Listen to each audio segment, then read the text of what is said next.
The day I met a stranger. I'm an old man now. My hair is white and my hands are weak. But I remember that day like it was yesterday. It was a cold autumn afternoon. The sky was grey and the wind was strong. Leaves fell from the trees, covering the ground like a golden carpet. I walked slowly through the park, thinking about my life. The world had changed, but my memories stayed the same. Then I saw him. A young man stood near the river. He was alone. His hands were in his pockets and his head was down.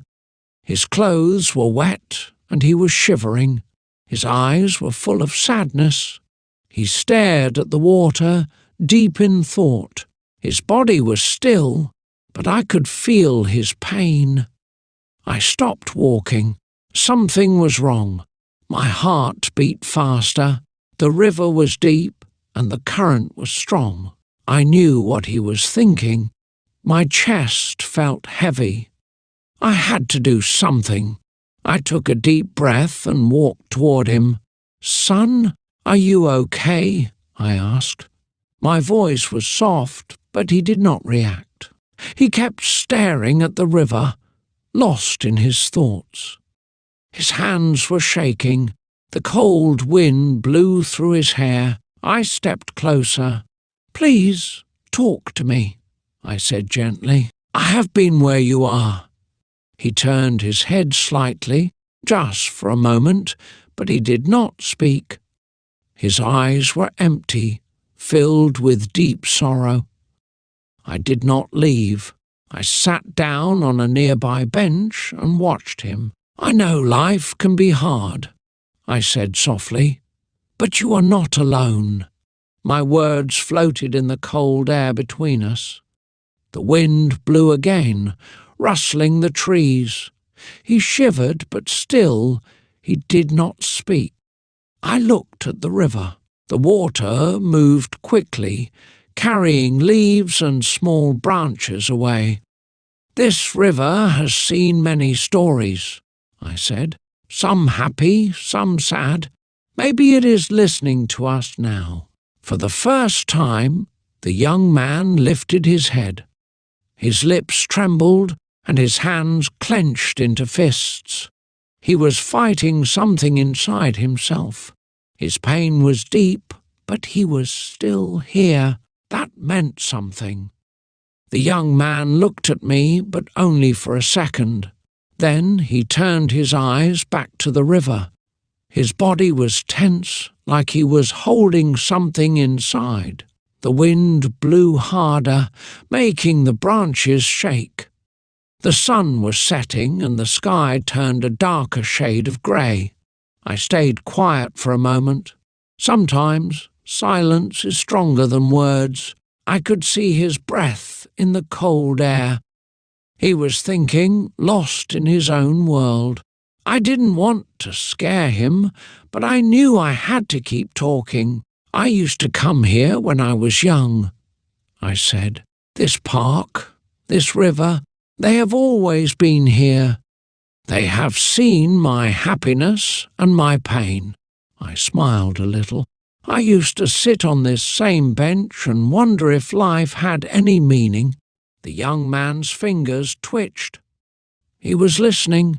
That was a good sign. I continued, my voice steady but soft. "I lost someone a long time ago," I said. "She was the love of my life. When she left this world, I felt empty. I thought I would never smile again." The young man's breathing changed. He swallowed hard, but he still didn't speak. His hands were now gripping the edge of his jacket.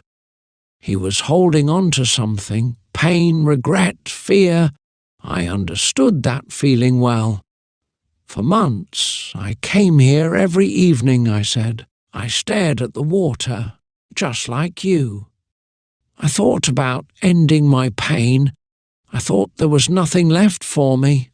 I sighed and looked at the river, but I was wrong. The young man finally moved. He rubbed his hands together, trying to warm them. Then he whispered, almost too softly to hear, "How did you stop feeling that way?" His voice was rough, like he hadn't spoken in a long time. I looked at him, my heart aching for him. "I didn't stop," I admitted. "Pain doesn't disappear, but it changes, and one day I realized I was still here. I was still breathing, and maybe, just maybe, there was a reason for that." The young man bit his lip. His eyes were wet, but he quickly wiped them. He was fighting a battle, one that no one could see. I knew that battle well. I had fought it too. The air grew colder, but neither of us moved. The world around us was quiet, as if waiting for his next words. I hoped he would speak again. I hoped he would stay. The young man kept his eyes on the river, but his body was different now. He was no longer frozen like a statue. His fingers moved slightly, and his chest rose and fell with each deep breath. He was thinking, he was feeling, and that meant he was still here. I watched him carefully.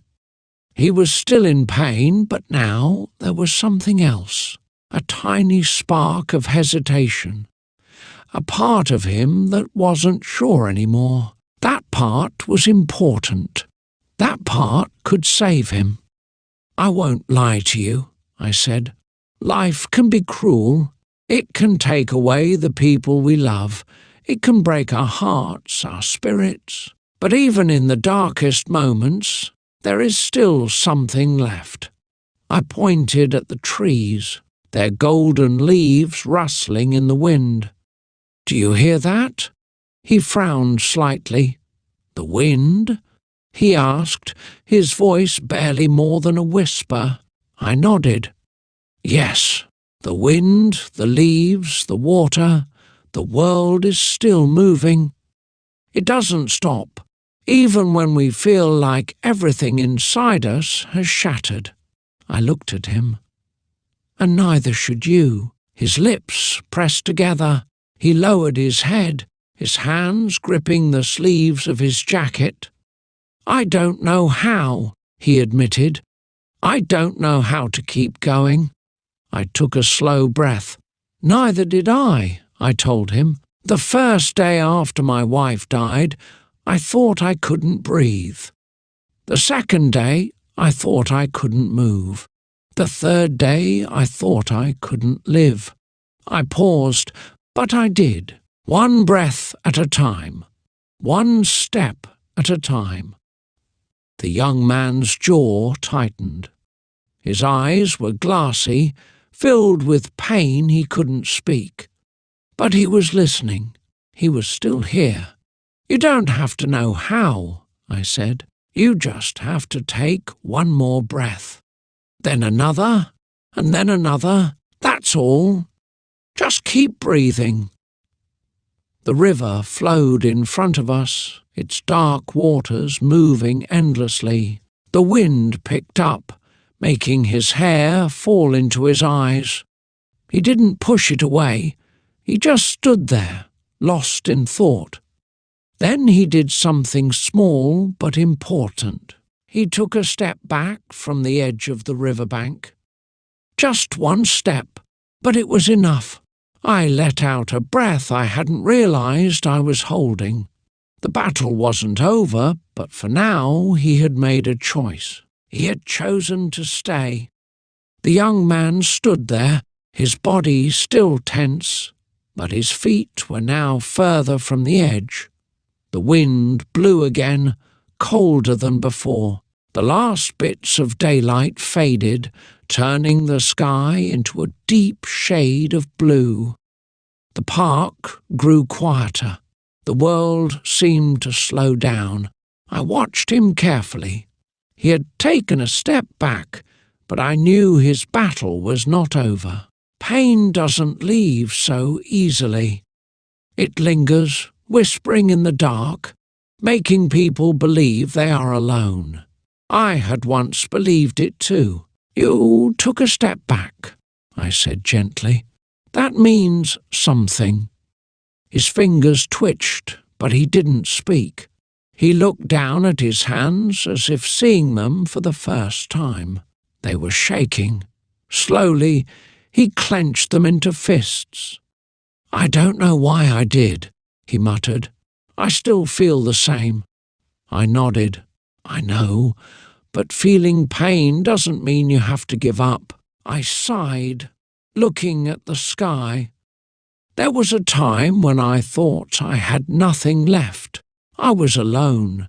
Every morning I woke up wishing I hadn't. The young man's eyes flickered toward me. He wanted to hear more, even if he wouldn't admit it.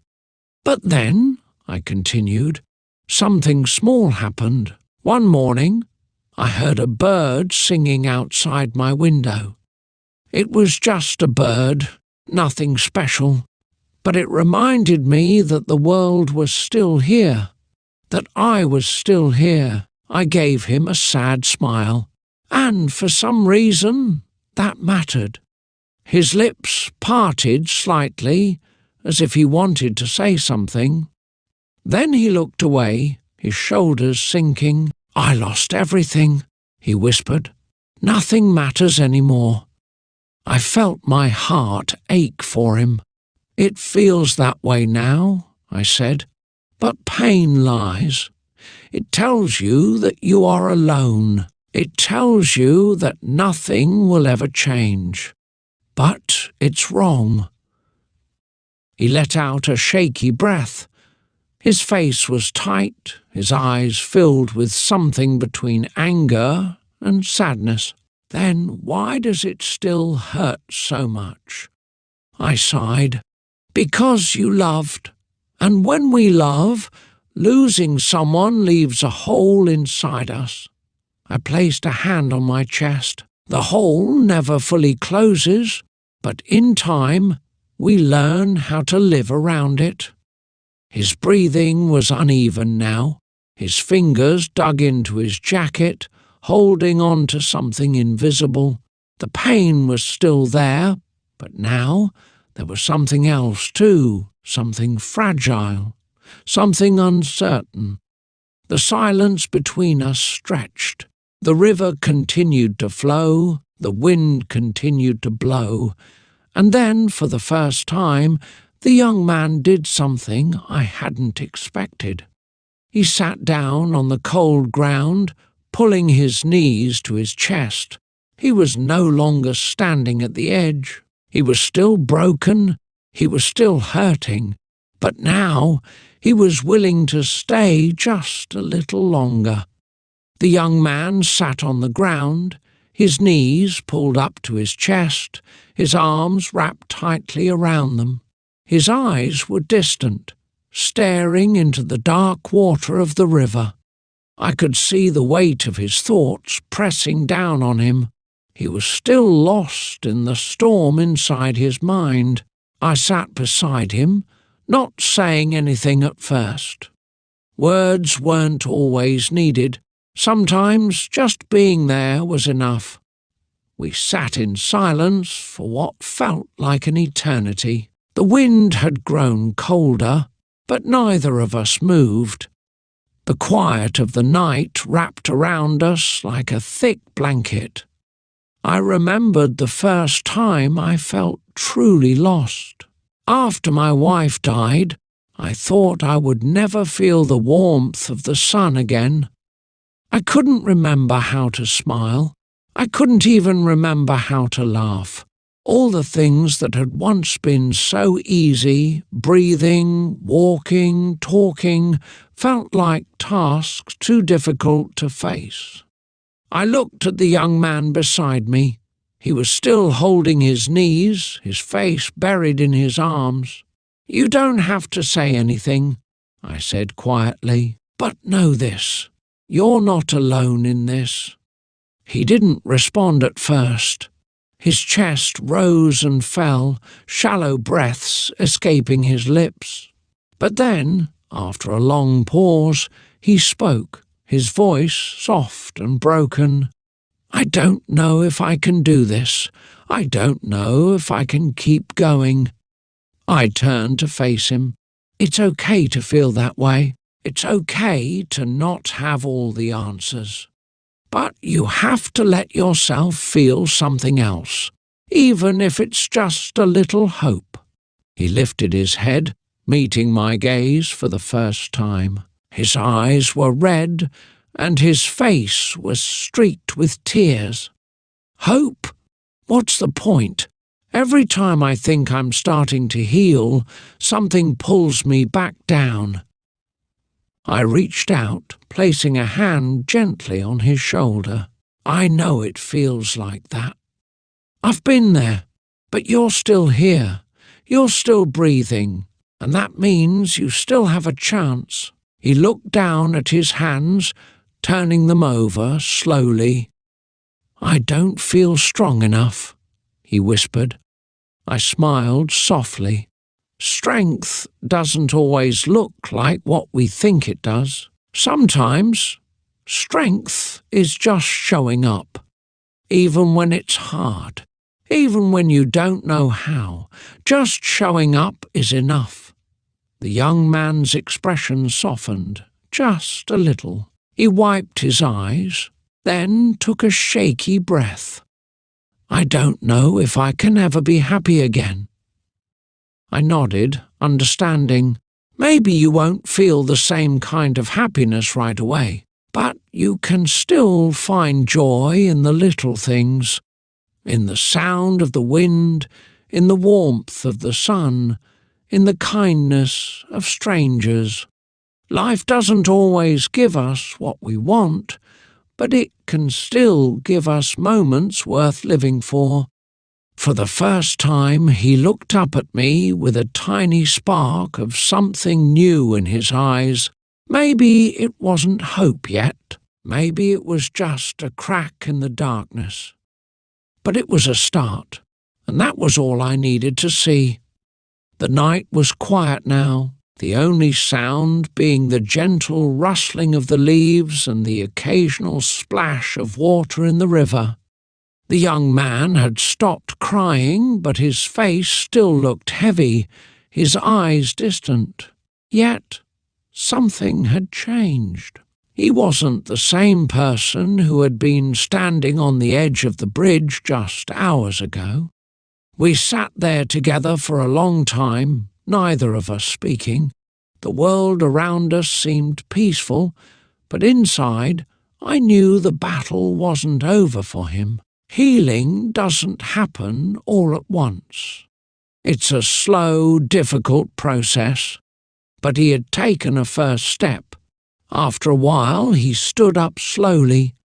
His legs were unsteady, but he didn't fall. He took a deep breath, looking out at the river one last time. "I don't know what tomorrow will bring," he said quietly, "but I don't think I want to end it tonight." I stood up beside him, offering him a reassuring smile. "That's all you need to know. Just take it one step at a time. The future will come when it's ready. Right now, you're here, and that matters." He nodded, his gaze softening. "Thank you, I don't know how to thank you." I placed a hand on his shoulder. "You don't need to thank me. You saved yourself tonight. I was just here to remind you that you weren't alone." For the first time, I saw a small smile on his face. It wasn't much, but it was a start. It was a crack in the darkness, a sign that maybe, just maybe, he could find a way through it. Together, we walked away from the river, heading back toward the town. The night was still dark, but the sky was beginning to brighten with the first light of dawn. The world felt a little less heavy now. As we walked, I could tell that he wasn't the same person he had been when I first found him on that bridge. The road ahead wouldn't be easy. There would still be hard days and moments of doubt, but now there was hope. There was a chance for healing. And sometimes that's all we need to keep going. The young man had made it through the night, and in that moment, that was enough.